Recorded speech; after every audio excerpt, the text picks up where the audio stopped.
કેમ છો? મજામાં ને? આપણે જૂન મહિનામાં તમને જીસીઆરટી દ્વારા એક પુસ્તિકા તમને મળી હતી, ઘરે શીખીએ. બરાબર, તમે પૂરી કરી દીધી હશે. બીજી પુસ્તિકા હવે તમને મળશે અથવા તો મળી ગઈ હશે તમને લોકોને. બરાબર, એની અંદર પણ જૂન મહિનાની જેમ અલગ અલગ પ્રકરણની અલગ અલગ પ્રવૃત્તિઓ તમને આપવામાં આવેલી છે. એ કેવી રીતે પ્રવૃત્તિઓ કરવી, બરાબર, એનું સચોટ માર્ગદર્શન છે હું તમને આપું છું. પણ આ જે પુસ્તિકા છે એની અંદર આખા પ્રકરણમાંથી થોડોક જ ભાગ લેવામાં આવે છે. એટલે તમારે જો આખા પ્રકરણની વિગતવાર વ્યવસ્થિત સારી ભાષામાં અને સરળ ભાષામાં જો દાખલા શીખવા હોય તો મેં મારા જાતે બનાવેલા વિડીયો છે એ મારી યુટ્યુબ ચેનલ છે ઈ લર્નિંગ, બરાબર, અત્યારે હાલ તમે જે જોઈ રહ્યા છો એની અંદર મૂકેલા છે, તો તમે જોઈ લેવા, જેથી તમને આ જે પ્રવૃત્તિઓ આપેલી છે જાતે ઘરે શીખીએમાં એ તમે સરળતાથી શીખી શકો. બરાબર ને? અહીંયા તમને સમજાવીશ પણ ત્યાં તમને ડિટેલ્સમાં જાણવા તમને મળશે, એટલે તમારે એ વિડીયો જોવા. તો વિદ્યાર્થી મિત્રો, આપણને ઘરે શીખીએ જે પ્રવૃત્તિઓ છે એની અંદર જોઈએ તો પૂર્ણ સંખ્યાઓનો અભ્યાસ આપણે કરવાનો છે. સૌથી પહેલા કે ભાઈ પૂર્ણ સંખ્યાઓના ગુણધર્મો છે એનો અભ્યાસ છે. બરાબર, સરવાળા બાદબાકી ગુણાકાર માટે સંવૃત્તાનો ગુણધર્મ, જૂથનો ગુણધર્મ જે આવે છે બધા આપણે અભ્યાસ કરવાનો છે. અહીંયા તમને એક જાદુ આપેલો છે, બરાબર, કે એક રમત છે જે તમને આપ્યું છે. એ રમતની અંદર બે વ્યક્તિની જરૂર પડે. રમતની શરતો છે કે ભાઈ બંને વ્યક્તિ સામસામે બેસે અને કોઈ પણ વ્યક્તિ શરૂઆત કરે. શરૂઆત કરનાર સૌથી પહેલા એક બોલવાના અથવા તો બે બોલવાના, એક નંબર બોલવાનો અથવા તો બે બોલવાના છે. બીજા વ્યક્તિએ પછી શું કરવાનું છે? એ કહે એ અંક ઉમેરી અને એમાં એક અથવા તો બે ઉમેરીને નવી સંખ્યા બોલવાની છે. આમ દરેક વખતે સંખ્યા વધતી જશે. છેલ્લે જે 20 બોલે તે વિજેતા. બે વ્યક્તિ બેસવાનું અને છેલ્લે 20 બોલે એ વિજેતા થાય. અહીંયા તમને જાદુ ક્યાં છે એ તમને અહીંયા ત્રણ જો આપેલા છે કે પહેલી વારની અંદર હું અને મગજમારી બે રમીએ છે, તેમાં મગજમારી છે એ દર વખતે જીતી જાય છે અને હું છું એ હારી જાઉં છું. તેનું કારણ શું છે એ સમજીએ. તો તમે જોઈ શકો છો કે એમાં 17 જે 17 નંબર છે ને, મગજમારીમાં 17 ની અંદર ઉમેરવાના ફરજિયાત આવે છે. મગજમારીને તમે જોઈ શકો છો કે મગજમારી છે એને 17 માં ઉમેરવાનું ફરજિયાત આવે છે. એટલે એનો મતલબ શું કે જો મારે જીતવું હોય તો 17 માં મારે ઉમેરવામાં આવે એ રીતે મારે રમવું પડે. બરાબર ને? તો અહીંયા તમને જ્યારે કોઈ એમ પૂછે ભાઈ સૌથી પહેલી સંખ્યા કોઈ બોલે 2, બરાબર, આ તમે છો અને આ હું છું. ચલો, તો હું છે બોલું 3, એટલે 3 તો બોલવાનું નથી, 1, બરાબર, એટલે કેટલા થયા? 3 થયા. હવે 3 માં હું એમ કહું 2 તો કેટલા થવાના? 5. 5 માં અહીંયા કોણ? તમે. પછી હું આવું તો અહીંયા એમ કરતા કરતા તમે જો 14 પહોંચી જાઓ તો હું છે એને 1 જ બોલવો પડે. 1 એટલે કેટલા થવાના? 15 થવાના. બરાબર, એટલે તમે છે એ સીધો ક્યાં જશે? 17 કે 16 બોલે તો એ 2 બોલે તો 17 પહોંચી જાય. એટલે આપણે 17 પહોંચીએ એવું આપણે કરવાનું છે, કારણ કે 17 માં ઉમેરીએ 1 એટલે બરાબર, એટલે કેટલા થશે? 18. એટલે હું છે એ 18 માં કેટલા ઉમેરે છે? 1 ઉમેરે એટલે તરત જવાબ આવશે. બરાબર, 1 ઉમેરે 18 થશે ને મગજમારી પછી 2 ઉમેર એટલે સીધા 20 થઈ જશે. તો આ રીતે મગજમારી છે એ જાદુ બધામાં જીતી જાય છે. તો આ અંકોની મારામારી છે. બરાબર, બીજો એક જાદુ છે જાદુઈ ચોરસ. તો જાદુઈ ચોરસની અંદર આપણે જોઈએ તો એની અંદર આડો, ઊભો કે ત્રાંસો સરવાળો કરવામાં આવે તો 15 જ થાય છે. અહીંયા એવો એક આપણને જાદુઈ ચોરસ આપેલો છે કે જેની અંદર તમને સંખ્યા આપેલી છે કે 8, 1, 6, 3, 5, 7, 4, 9 અને 2. બરાબર, તો તમે જો આનો આમ સરવાળો કરશો તો પણ 15. આ બાજુ સરવાળો કરો 15, આમ સરવાળો કરો 15, આમ ઊભો સરવાળો કરો તો પણ 15, આ બાજુ સરવાળો કરો તો પણ 15, આમ સરવાળો કરો તો પણ 15, આમ ત્રાંસો સરવાળો કરો તો પણ 15, આમ સરવાળો કરો તો પણ 15 થાય છે. તો આ અંકોના જાદુ છે એ રીતે ગોઠવેલા છે કે જેથી તમે ગમે તે રીતે સરવાળો કરો છો તો જવાબ 15 આવે છે. તો આ રીતે તમે પણ તમારી રીતે જાતે સરવાળો 30 થાય કે 27 થાય એવા ચોરસ તમે બનાવી શકો છો. તમે પ્રયત્ન કરજો કે કેવી રીતે બનાવી. બે ચોરસ આપેલા છે બરાબર ને, એમાં એકમાં 30 થાય સરવાળો, એકમાં 27 થાય કે 20 થાય એવો તમારે ચોરસ બનાવવાનો છે બરાબર. હવે તમે કોઈ એક સંખ્યા ધારો, ગમે તે સંખ્યા ધારી લો. ચલો કે ભાઈ આની અંદર આપણે આપ્યું છે કે ભાઈ 10, મેં સંખ્યા 10 ધારી લીધી. ચલો 10 ધારી, તો એના કરતા મોટી સંખ્યા હોઈ શકે હે? તો આપણે તરત જ કહીશું કે હા આના કરતા મોટી 11 છે એમ કહી શકીએ આપણે બરાબર ને.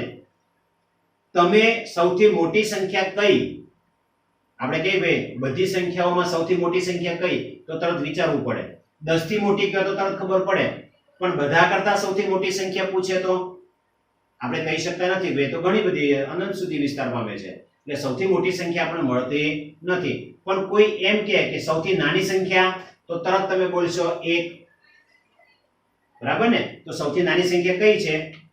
1 થાય છે. કારણ કે અત્યાર સુધી તમે જે ભણ્યા છો એમાં 1 થી શરૂઆત થાય છે બરાબર ને. ક્યાંથી શરૂ થાય છે? 1 થી શરૂઆત થાય છે. એટલે સૌથી નાની સંખ્યા 1 હોય છે. એટલે કે 1 એ સૌથી નાની પ્રાકૃતિક સંખ્યા છે. જ્યારે સૌથી મોટી પ્રાકૃતિક સંખ્યા આપણને મળતી નથી બરાબર ને. પ્રાકૃતિક સંખ્યા સૌથી મોટી છે આપણને મળતી નથી, પણ નાની સંખ્યા છે આપણને મળે છે બરાબર. કદાચ તમે કહેશો કે 0 તો એક પહેલા આવે. હા, તમારી વાત સાચી છે. તો તમામ પ્રાકૃતિક સંખ્યા અને 0 ભેગો કરવામાં આવે, પ્રાકૃતિક સંખ્યા અને 0 ઈ બંને ભેગો કરવામાં આવે એટલે કે 0 1 2 3 4 અને અનંત સુધી. તો જો 0 આવી જાય તો આ જે સંખ્યાઓ છે એમને પૂર્ણ સંખ્યાઓ કહેવામાં આવે છે. હોલ નંબર એટલે કે પૂર્ણ સંખ્યાઓ કહેવામાં આવે. 0 1 2 3 4 5 6 7 અનંત સુધી જે સંખ્યાઓ છે એ બધી સંખ્યાઓને પૂર્ણ સંખ્યાઓ વિશે કહેવામાં આવે છે. સંખ્યા રેખા વિશે તમે અગાઉ ભણી ગયા છો, અથવા તો આપણે જે પ્રકરણ જે ચલાવ્યું છે એની અંદર માહિતી આપી છે કે સંખ્યા રેખા કોને કહેવાય. તો આજે આપણે શૂન્યને પણ સંખ્યા રેખા પર દર્શાવીશું. તમે અત્યાર સુધી સંખ્યા રેખા દર્શાવતા હતા તો 1 થી શરૂ કરતા હતા. 1 2 3 4 5, કારણ કે તમે પ્રાકૃતિક સંખ્યાનો જ અભ્યાસ કર્યો હતો. હવે આપણે પૂર્ણ સંખ્યાની અંદર 0 લેવાનો છે, એટલે આપણે 0 થી શરૂઆત કરવાની રહેશે. તો સંખ્યા રેખા પર આપણે 0 1 2 3 4 ને 5 આ રીતે સંખ્યાઓ આપણે દર્શાવી શકાય છે. તમે જોઈ શકો છો કે સંખ્યા રેખાની આ કઈ બાજુ છે? તો જમણી બાજુ. અને સંખ્યા રેખાની આ કઈ બાજુ છે? ડાબી બાજુ. વિદ્યાર્થી સમજો બરાબર કે આપણે સંખ્યા રેખાની જમણી બાજુએ જઈએ તેમ અંક છે એ મોટો થતો જાય છે, એટલે કે સંખ્યા મોટી બને છે બરાબર ને. એટલે કે જમણી બાજુ જઈએ એમ સંખ્યા મોટી હોય, અને ડાબી બાજુ જઈએ 5 છે તે ડાબી બાજુ આવો તો ડાબી બાજુ વાળી સંખ્યા કેવી થાય છે? નાની થતી જાય છે. તો સંખ્યા રેખા પર ડાબી બાજુએ સંખ્યાઓ નાની હોય છે, જ્યારે સંખ્યા રેખા પર જમણી બાજુએ સંખ્યાઓ મોટી હોય છે. અને એના આધારે તમારે અહીંયા કેટલીક સંખ્યાઓ આપેલી છે. પુસ્તકની અંદર તમે જોશો તો એ સંખ્યાઓ તમને આપેલી છે કે ભાઈ 123 125 245 જોઈએ આપણે. 123 245 205 502 99 178 871 781 187 અને 0. હવે આપણે આને કેવી રીતે લખવાનું છે કે સંખ્યા રેખામાં ડાબેથી જમણે ક્રમાંક લખવાનો છે, ડાબી બાજુથી લખવાનું છે. તો ડાબી બાજુ કઈ સંખ્યા આવશે? નાની આવશે. તો નાની સંખ્યાથી લઈ મોટી સંખ્યા લખવાનું છે. તો આમાં સૌથી નાની સંખ્યા કઈ? તો 0. 0 થી પછી કઈ આવશે? આ બધામાં નાની સંખ્યા કઈ વધી? તો 99. બે અંક વાળી સંખ્યા જો તો 99 જ છે. પછી 3 અંક વાળી એક આગળ હોય એવી સંખ્યા 123. બરાબર ને, એક વાળી બે સંખ્યાઓ છે, 3 છે, તો આ 3 માં એક એક સરખો તો બીજો સરખાવો તો 2 તો 123, પછી પેલા બે માંથી કઈ નાની સંખ્યા 178, પછી 187, ચલો બાકી કઈ વધી 245, 205, બરાબર, બે તો બે માંથી નાની સંખ્યા કઈ 205, 245, મોટી થતી જાય સંખ્યાઓ, બાકી કઈ વધી 502, બરાબર, તો 502 આવશે, તો 502 પણ આવી ગઈ, કઈ વધી આ બે વધી, તો આ બે માંથી કઈ સંખ્યા મોટી અને કઈ સંખ્યા નાની થશે, તો 781 અને 871. તમે જોઈ શકો છો કે બધી સંખ્યાઓને મેં ડાબી બાજુથી જમણી બાજુ જઈએ એમ મોટી સંખ્યાઓ થતી જાય છે, એ રીતે મેં ક્રમમાં ડાબેથી જમણે ક્રમમાં લખ્યું છે, ડાબી બાજુથી જમણી બાજુના ક્રમમાં મેં લખી દીધું, તમે પણ આ રીતે લખી શકો છો. તો સંખ્યા રેખા પર સરવાળો કે બાદબાકી જેવી ક્રિયાઓ થઈ શકે, જેમ કે ઉપરની સંખ્યા રેખા આપણે જોઈ એમ 1 માં 3 ઉમેરવામાં આવે તો આ 1 માં 3 ઉમેરો, 1 2 અને 3 તો કેટલા થાય 4 થવાના. તો સંખ્યા રેખાની મદદથી પણ આપણે સરવાળા અને બાદબાકી પણ કરી શકીએ છીએ. તો એની માહિતી તમને મારા જે લેક્ચર છે એની અંદર તમને મળે, પ્રકરણ વાઇઝ જે મૂકેલા છે એમાં, તો એમાં તમે જોઈ શકો છો. તો આપણે જમણી બાજુ તરફ જઈએ એટલે વધારો થાય છે અને ડાબી તરફ જઈએ ત્યારે ઘટાડો થાય છે. તો 1 માં 3 ઉમેરવા હોય તો આપણે જમણી બાજુ ખસવું પડે, 1 માં 3 ઉમેરવા તો સંખ્યા રેખા આપણે જમણી બાજુ ખસવાનું, અને બાદ કરવા હોય તો ડાબી બાજુએ ખસવાનું છે. તો આ રીતે સંખ્યા રેખા પર આપણે યાદ રાખવાનું. તો બાદબાકી કરવા માટે પણ આપણે ડાબી બાજુએ ખસવું પડે છે. 5 માંથી 2 બાદ કરવા છે તો સંખ્યા રેખા પર આપણે 5 છે તો ડાબી બાજુ ખસવું પડે છે. સમજો ને કહો કે સૌથી નાની પ્રાકૃતિક સંખ્યા શૂન્ય છે. સૌથી નાની પ્રાકૃતિક સંખ્યા, તો શૂન્ય પ્રાકૃતિક સંખ્યા નથી, માટે ખોટું આવશે. બધી જ પ્રાકૃતિક સંખ્યા પૂર્ણ સંખ્યા હોય જ તો સાચું, બધી જ પૂર્ણ સંખ્યા પ્રાકૃતિક સંખ્યા હોય જ તો ખોટું છે. સૌથી નાની પૂર્ણ સંખ્યા 0 છે તો સાચું, સૌથી નાની પૂર્ણ સંખ્યા 0 છે. એ રીતે તમારે અહીંયા જવાબો છે તમારે ખરા ખોટા જાતે સમજીને લખવાના છે. હવે પૂર્ણ સંખ્યાના ગુણધર્મો જોઈએ કે ગુણધર્મો કોને કહેવામાં આવે, કયા ગુણધર્મોનો ઉપયોગ થાય છે એ જોઈએ આપણે, બરાબર. તો કયા કયા ગુણધર્મો છે એ થોડુંક આપણે જોઈ લઈએ. તો પહેલો છે સમૃદ્ધતાનો ગુણધર્મ.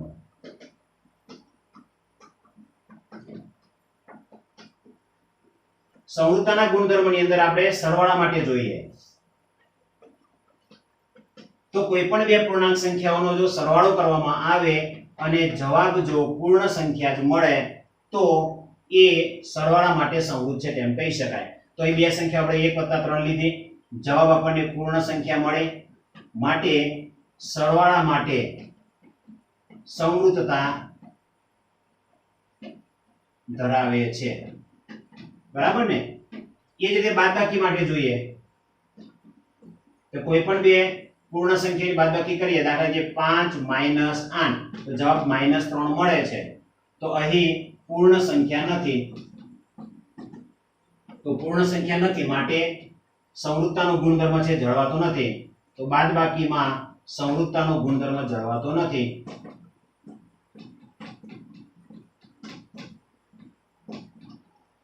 બરાબર. એ જ રીતે આપણે ગુણાકારમાં જોઈએ તો કોઈ પણ બે સંખ્યાનો ગુણાકાર કરો તો 3 × 4 તો 12 જવાબ મળે છે, જે પૂર્ણ સંખ્યા છે.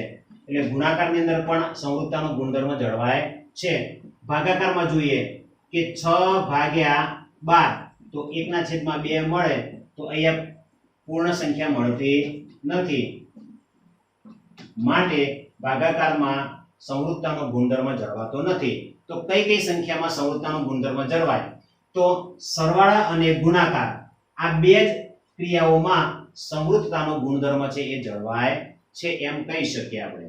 તો આપણે યાદ રાખવાનું છે કે કોઈ પણ બે પૂર્ણ સંખ્યાઓનો જો સરવાળો, બાદબાકી, ગુણાકાર કે ભાગાકાર કરવામાં આવે અને જો જવાબ આપણને પૂર્ણ સંખ્યા જ મળે તો જ સમૃદ્ધતાનો ગુણધર્મ જળવાય છે તેમ કહી શકીએ આપણે.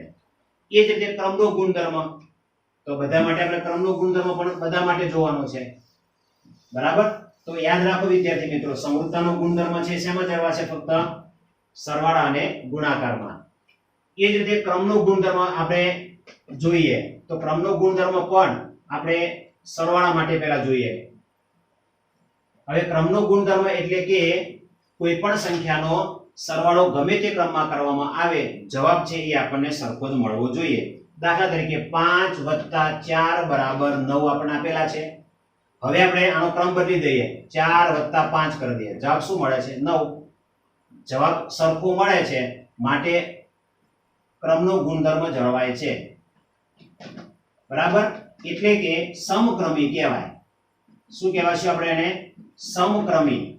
સરવાળા માટે પૂર્ણ સંખ્યાઓ સમક્રમી છે તેમ આપણે કહી શકાય છે. ગુણાકાર માટે આપણે જોઈએ તો ગુણાકાર આપણે કરીએ ગમે તે ક્રમમાં. દાખલા તરીકે 5 × 4 લીધા તો 20 થવાના. ક્રમ બદલી દઈએ, 4 × 5 તો પણ 20. તો આમાં પણ ક્રમનો ગુણધર્મ છે એ જળવાય છે. બાદબાકી માટે આપણે ક્રમનો ગુણધર્મ જળવાય છે જોઈએ કે બાદબાકી કરીએ આપણે કે 5 - 3 = 2. ક્રમ બદલી દઈએ, 3 આગળ 5 પાછળ લઈ જઈએ -2 મળે છે. જવાબ સરખો નથી માટે નિયમ છે એ જળવાતો નથી. ક્રમનો ગુણધર્મ જળવાતો નથી. એટલે બાદબાકીમાં ક્રમ બદલીને આપણે બાદબાકી કરી શકાય નહીં. પણ સરવાળામાં તમે 5 + 4 કરો કે 4 + 5 કરો કોઈ ફેર પડતો નથી. ગુણાકારમાં તમે 5 × 4 કરો કે 4 × 5 કરો ક્રમ બદલી શકો. બરાબર ને? કારણ કે જવાબમાં કોઈ ફેર પડતો નથી. પણ બાદબાકીમાં ક્રમ ન બદલી શકો. બાદબાકી તમને 5 - 3 આપી છે તો 5 - 3 જ કરવા પડે. 3 - 5 તમે કરી શકો નહીં કારણ કે ત્યાં આપણે બાદબાકીમાં ક્રમનો ગુણધર્મ જળવાતો નથી. એ જ રીતે ભાગાકારમાં પણ તમે જોઈ શકો છો કે ભાઈ તમને 6/2 તો જવાબ શું મળે? 3. હવે ક્રમ બદલો, 2/6 તો જવાબ શું મળશે? 1/3. તો અહીંયા પણ નિયમ છે એ જળવાતો નથી. તો ક્રમનો ગુણધર્મ છે એ સરવાળા અને ગુણાકારમાં ક્રમનો ગુણધર્મ જળવાય છે, જ્યારે બાદબાકી અને ભાગાકારમાં ક્રમનો ગુણધર્મ જળવાતો નથી. બરાબર ને? હવે જોઈએ જૂથનો ગુણધર્મ. તો એ જ રીતે આપણે જૂથનો ગુણધર્મ કેવી રીતે છે? તો જૂથના ગુણધર્મની અંદર આપણે 3 સંખ્યાઓ લેવાની છે. કેટલી? 3 પૂર્ણ સંખ્યાઓ લેવાની અને અલગ અલગ જૂથ બનાવી અને આપણે એ જૂથનો ગુણધર્મનું પાલન થાય છે કે નહીં એ આપણે જોવાનું છે. તો સંખ્યાઓના જૂથ બનાવીએ. અહીંયા તમને આપ્યું છે જેમ કે 2 + 3 તો 2 + 3 નો જૂથ બનાવી 4 સાથે સરવાળો કરો એટલે 5 + 4 = 9 જ આવે છે. ચલો ક્રમ બદલીએ આપણે. 2 + આ બેનું જૂથ બદલી નાખીએ. જૂથ બદલાઈ ગયું તો જવાબ કેવો આવે છે? આપણને સમાન જ મળે છે. એ જ રીતે આપણે 2 અને 4 નું જૂથ બનાવીએ. 2 + 4 અને એનો સરવાળો છે 3 સાથે કરીએ તો 6 + 3 એટલે 9 જ મળે છે. તો આ 3 સંખ્યાઓના તમે જોઈ શકો છો આનું 2 + 3 નું જૂથ છે, 3 + 4 નું જૂથ છે, 2 + 4 નું જૂથ છે.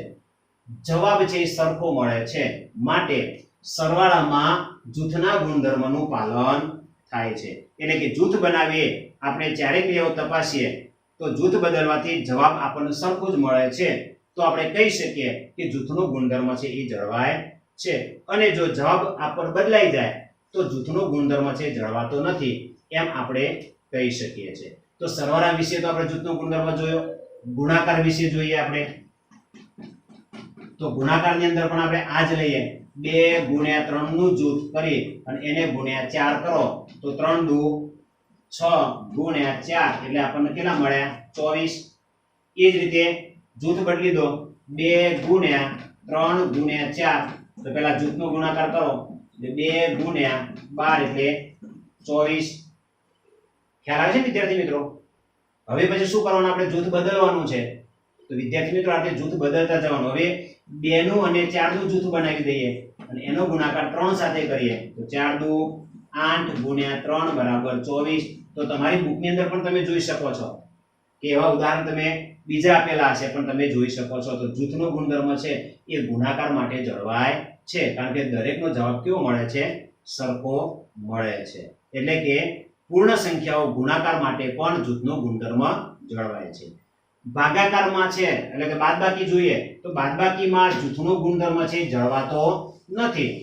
કારણ કે જો ક્રમનો અને સંવૃત્તાનો ગુણધર્મ ન જળવાય તો આની અંદર જૂથનો ગુણધર્મ પણ જળવાતો નથી. ભાગાકાર માટે પણ જવાબ છે સરખો મળશે નહીં, એટલે એમાં પણ જૂથનો ગુણધર્મ જળવાતો નથી. હવે આપણે આ જે નિયમો શીખ્યા એનો ઉપયોગ કેવી રીતે કરવો તેના દાખલા એ આપેલા છે. તો પહેલો દાખલો આપણે જોઈએ કે ભાઈ 124 + 87 + 76. તો પહેલો જ નિયમ આપણે આ ક્રમનો વાપરીશું કે ભાઈ ક્રમ બદલી દઈએ. સરવાળામાં ક્રમ બદલાય છે તો એ ક્રમ બદલી દઈએ, સરવાળામાં જ છે તો આને આપણે આની જોડે લાવી દઈએ, બીજા નંબરનો ક્રમ કરી દઈએ. એટલે 124 + 76 + 87 એટલે ક્રમ બદલાઈ ગયો. હવે જૂથનો નિયમનો ઉપયોગ કરીએ તો આ શેનો ઉપયોગ કર્યો આપણે? ક્રમનો ગુણધર્મ. હવે જૂથનો ગુણધર્મ વાપરીએ એટલે 124 + 76 એનો સરવાળો છે 87 સાથે કરવાનો. તો અહીંયા કયો નિયમ વાપર્યો આપણે? જૂથ. આનો સરવાળો કરો એટલે કેટલો થઈ જાય? 200 + 87. જો સરળતા થઈ જાય તો કેટલો જવાબ આવશે? 287 આપણને જવાબ મળે. તો આ રીતે દાખલા આપણે ગણવાના છે. એ જ રીતે ત્રીજો દાખલો છે એ આપણે જોઈ લઈએ કે ત્રીજો દાખલો કેવી રીતે ગણાય. બાકીના દાખલા તમે જાતે ગણી લેજો વિદ્યાર્થી મિત્રો કે 509 + 41 + 50. તો અહીં તમે ક્રમ ન બદલો તો પણ ચાલશે, જૂથ બનાવી દો. તો 509 + 41 નું જૂથ બનાવ્યું એને 50 સાથેનો સરવાળો કરવાનો. તો 509 અને 41 કેટલા થવાના? 550 થવાના, બરાબર ને? એટલે જો 550 માં 50 ઉમેરવા સરળ પડશે સીધા, તો કેટલા થઈ જાય? 600 આપણને જવાબ મળે. અહીંયા 41 ને 50 નો સરવાળો કરો અને એમાં પાછા 509 ઉમેરો એટલે થોડું વધારે વાર લાગે. જૂથ બનાવી દો તો સરળતા વધારે રહે છે. તો આ રીતે વિદ્યાર્થી મિત્રો તમારે દાખલા છે એ ગણવાના છે. ત્યાર પછી બીજું પ્રકરણ આપ્યું છે કે સંખ્યા સાથે રમીએ. તો તમારા પુસ્તકની અંદર તમને એક કોઠો આપેલો છે કે કેટલા થપ્પા, બરાબર ને? કેટલા થપ્પા, કેટલા બોક્સ, દરેક થપ્પામાં કેટલા બોક્સ તમે મૂકો છો એ, અને કેટલા બાકસ વધ્યા. અહીંયા તમે કેટલા બાકસ રાખો છો દરેક થપ્પામાં? દરેક થપ્પામાં બાકસની સંખ્યા,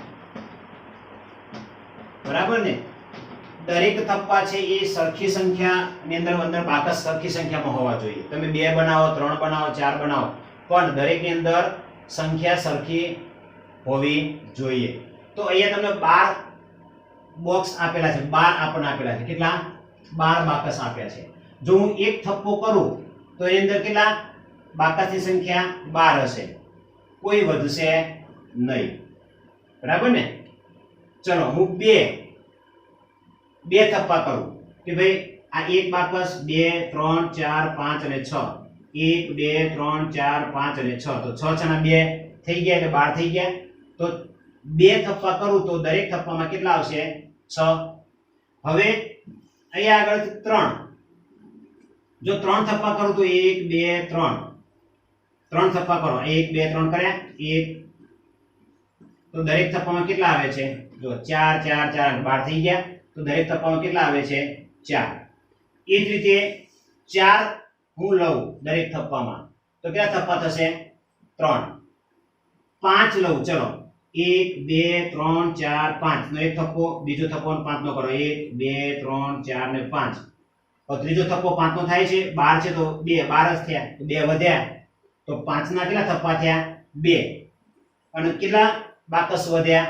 2 બાકસ અહીંયા વધે છે, બાકીનામાં 0 બાકસ વધે છે, જ્યારે એની અંદર 2 બાકસ વધે છે. ચલો 6 ના થપ્પા કરું તો મને 2 જ થપ્પા મળશે, 6 દુ 12, અહીંયા શું આવશે? 0. 7 ના થપ્પા કરો, ચલો 1 2 3 4 5 6 ને 7, બરાબર? 8 9 10 11 ને 12, બીજો થપ્પો પૂર્ણ થતો નથી એટલે 7 નો એક જ થપ્પો થશે અને કેટલા વધશે? 5 વધશે. એ જ રીતે 8 નો એક જ થપ્પો થશે અને વધશે કેટલા? 4. એમ કરતા કરતા હું 12, તો 12 નો કેટલો થપ્પો થશે? એક જ, અને શું હશે? અહીંયા 0 આવશે. તો આના પરથી ખબર પડે કે જેમાં અહીંયા બાકસ વધતા નથી એ વધે છે, બરાબર. તો જેમાં વધતા નથી એ 12 નો શું થશે, બરાબર. અવયવી આપણે જે કહેવાના છે નિશેષ વડે ભાગી શકાય છે એ બધા 12 ના અવયવ છે. તો 12 ના અવયવ કયા કયા થવાના, તો જે નિશેષ ભાગી શકાય છે તે તો 12, 6, 4, 3, બરાબર. એટલે કે 1, 2, 3 ને 4, બરાબર. 1, 2, 3, 4 એ બધા, પછી 6 અને 12 આ એના અવયવ થવાના. તો અવયવ શોધવા માટે આપણે નિશેષ ભાગી શકીએ એ બધા એના અવયવ થશે, બરાબર ને. કે જે સંખ્યાને તમે નિશેષ વડે ભાગી શકો એ એના અવયવ છે એ થતા હોય છે. તો આ રીતે આપણે કોઠા પરથી જોયું કે 12 ના અવયવ કયા કયા છે. તો આપણે લખી શકીએ કે 12 ના અવયવ 1, 2, 3, 4, 6 અને 12 થાય છે. તો આ રીતે અવયવો છે એ જોયા હવે આપણે બીજો કોઠો આપેલો છે કે જો તમારી પાસે 18 બોક્સ હોય તો તમારી જાતે કરવાનું છે. હવે કે 18 ના અવયવ કયા કયા થશે તો તમે જાતે પ્રયત્ન કરી જોજો. એ કોઠો તમને આપેલો જ છે, એ કોઠાને તો તમે જોઈ શકો છો કે ભાઈ એક થપ્પો, તો દરેક થપ્પામાં કેટલા બાકસ છે, 12. પણ એ 18 બાકસ હોય તો કરી જુઓ અને તમારા જવાબ છે એ નીચેના કોઠામાં લખો અને એના આધારે 18 ના અવયવો શોધો. તો અહીંયા એની ભૂલ છે, આપણે 18 ના લેવાના છે. તો પહેલામાં શું આવશે, જો કેટલા થપ્પા, તો પહેલા થપ્પામાં 18 આવશે. એની ભૂલ છે, તો વિદ્યાર્થી મિત્રો સુધારી લેજો. અહીંયા તમે 12 લખેલા છે, બરાબર દેખાય છે, એની જગ્યાએ 18 આવવા જોઈએ, કારણ કે આપણે 18 નું લેવાનું છે એટલા માટે. જો 2 નો થપ્પો કરીએ તો 9 થશે, 3 નો થપ્પો કરીએ તો 6 થશે, 4 નો થપ્પો કરો તો 4 અને 2 વધશે શેષ, અહીંયા 0 વધે, 2 વધે. તો આ રીતે તમારે આ કોઠો આગળ જઈએ તો 5, તો 5 નો આપણે કરો તો 3 થપ્પા થાય અને 3 વધે, 5 તરી 15, 15 માં 3 ઉમેરો 18 થવાના, આપણે 18 કરવાના છે. 6 લઈએ તો 3 થપ્પા થવાના, શેષ 0 વધે. 7 લઈએ તો 2 થપ્પા થાય, 4 વધે. 8 લઈએ 2 થપ્પા થાય, 2 વધે. 9 લ્યો તો 2 થપ્પા થાય, 0 વધે. એમ 18 લેશો તો 1 થપ્પો થશે ને 0 વધે. 18 સુધી આપણને આપેલા છે, તો એટલે તમે લખી શકો છો. તો તમારે જાતે પણ એટલે 18 ના અવયવ તમારે જાતે લખવાના છે. તો 18 ના અવયવ કયા થવાના, તો એ લખી શકો તમે. 18 ના અવયવ 1, 2, 3, 6, 9 અને 18 થશે. 1, 2, 3 પછી સીધા 6 પછી 9 અને 18 આવશે તમારે. આ રીતે તમે લખી શકો છો. તો આ રીતે આપણે એના જે 18 ના અવયવો છે એ જોયું આપણે. તો અવયવ છે એ મર્યાદિત સંખ્યામાં છે, જો પૂરું થઈ જાય છે, આગળ કઈ આવતા નથી. એટલે કે અવયવો છે એ મર્યાદિત સંખ્યામાં હોય છે. આવી રીતે તમે બીજા પણ અવયવો છે એ શોધી શકો છો. પોતે પોતાનો અવયવ હોય, જો પોતે સંખ્યા છે પોતાનો અવયવ છે, દરેકમાં એક અવયવ સામાન્ય હોય જ. કોઈ પણ સંખ્યા હોય તો એનો એક તો અવયવ હોય જ છે. એટલે આ રીતે આપણે દરેકના અવયવો છે લખી શકીએ છીએ. હવે એ જ રીતે બીજું આપણને આપેલું છે કે આગળ તમે જોશો તો તમને 3 નો ઘડિયો આવડે છે, તો તમે કહેશો કે હા અમને 3 નો ઘડિયો આવડે છે, બરાબર ને. તો 3 ના ઘડિયામાં છેલ્લે શું આવશે, તો તમે કહેશો કે 3 ગુણ્યા 10 30 આવે. 3 ના ઘડિયામાં તમે છેલ્લે શું કહેશો કે 3 દાન 30 આવે. નહીં, પણ હજુ પણ આગળ આવે. કેમ આવે, તો 3 ગુણ્યા 11 નો આવે ભાઈ, તો 33 નો થાય. 3 ગુણ્યા 12 આવે તો 36 થાય. 3 ગુણ્યા 13 આવે તો 39 થાય. તો 3 ગુણ્યા 10 છે ત્યાં આપણે પૂરું થતું નથી. એના આગળ પણ આપણે ગુણાકાર 3 નો 11 સાથે, 12 સાથે, 13 સાથે ગુણાકાર આપણે કરી શકીએ છીએ. તો એ ક્યાં સુધી, તો અનંત સુધી ગુણાકાર આવે, બરાબર ને. તો આ જે મળે આપણને કે 3 નો ઘડિયો મળ્યો તો 3, 6, 9, 12, 15, 18, 21, 24, 27, 30, 33, આ જે આપણને મળે છે ક્યાં સુધી મળે જશે, અનંત સુધી મળે જશે, બરાબર ને. તો આ એના શું થયા, અવયવી થયા.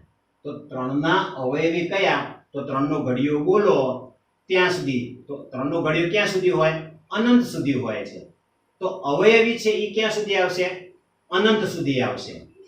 બરાબર ને? તો આ પણ યાદ તમે રાખજો. આવી રીતે તમે બીજા પણ અવયવી તમે શોધી શકશો.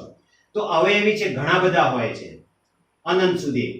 અવયવી જે તે સંખ્યા વડે જેવડા કે મોટા હોય. અવયવી છે એ સંખ્યા જેવડા અને એના કરતા મોટા હોય છે બધા.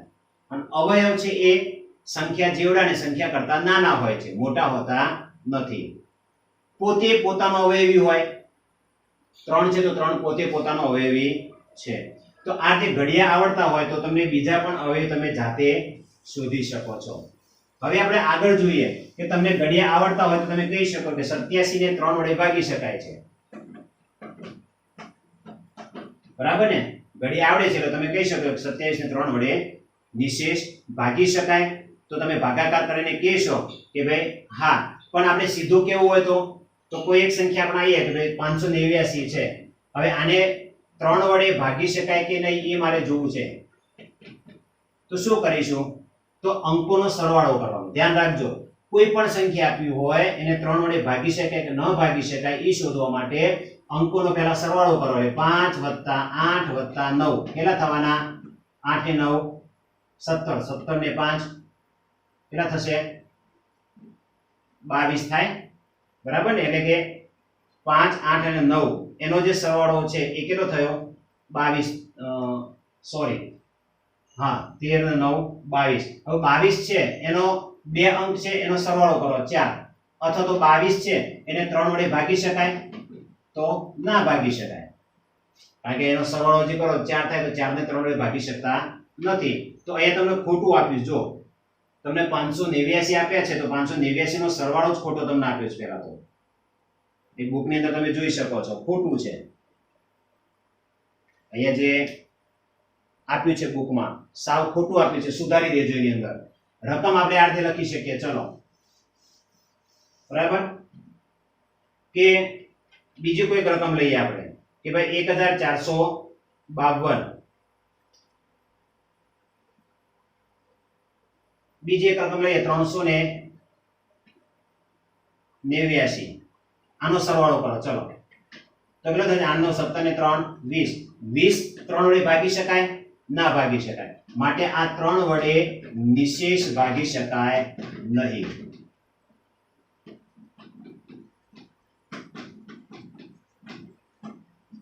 તો 87 છે તો એનો આપણે સરવાળો કરીએ. 8 + 7 એટલે કેટલા થવાના? 15. 15 ના આપણે 3 વડે ભાગી શકાય? 3 × 5 = 15. તો આને આપણે 3 વડે નિશેષ ભાગી શકાય છે એમ આપણે કહી શકીએ. તો 3 વડે નિશેષ ભાગવા માટે આપણે કોઈ પણ સંખ્યા આપી હોય એ અંકોનો સરવાળો કરીએ અને એ અંકોના સરવાળાને જો 3 વડે ભાગી શકતા હોઈએ તો આપેલી સંખ્યાને 3 વડે ભાગી શકાય. 2 વડે નિશેષ ભાગી શકાય કે નહીં એ જોવું હોય તો 2 વડે નિશેષ ભાગવા માટે આપણે શું કરીશું? તો કોઈ પણ સંખ્યાનો એકમનો અંક 0, 2, 4, 6, 8 હોય એ બધાને 2 વડે નિશેષ ભાગી શકાય. દાખલા તરીકે 588 આપ્યા છે તો એકમનો અંક કયો છે? 8. તો આને 2 વડે નિશેષ ભાગી શકાય. ચલો, કોઈ એક સંખ્યા આપી છે 590 તો પાછળ 0 છે માટે 2 વડે ભાગી શકાય. આ રીતે એકમનો અંક જો 0, 2, 4, 6, 8 હોય એ બધાને આપણે 2 વડે નિશેષ ભાગી શકાય છે. તો વિદ્યાર્થી મિત્રો, આપણે યાદ રાખવાનું છે કે કઈ સંખ્યાને 2 વડે નિશેષ ભાગી શકાય અને કઈ સંખ્યાને 2 વડે નિશેષ ભાગી શકાતી નથી. બરાબર? તો એકમનો અંક જો 0, 2, 4, 6, 8 હોય એને જ 2 વડે ભાગી શકાય. બરાબર? પછી કીધું છે 5 વડે નિશેષ. આપણે 5 ની ચાવી. તો જે સંખ્યાનો એકમનો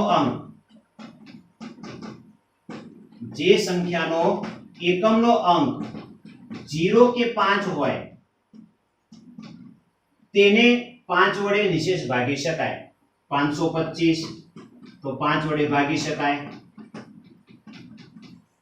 તમને કોઈ એમ કે 327 તો 327 ને 5 વડે ભાગી શકાય નહીં.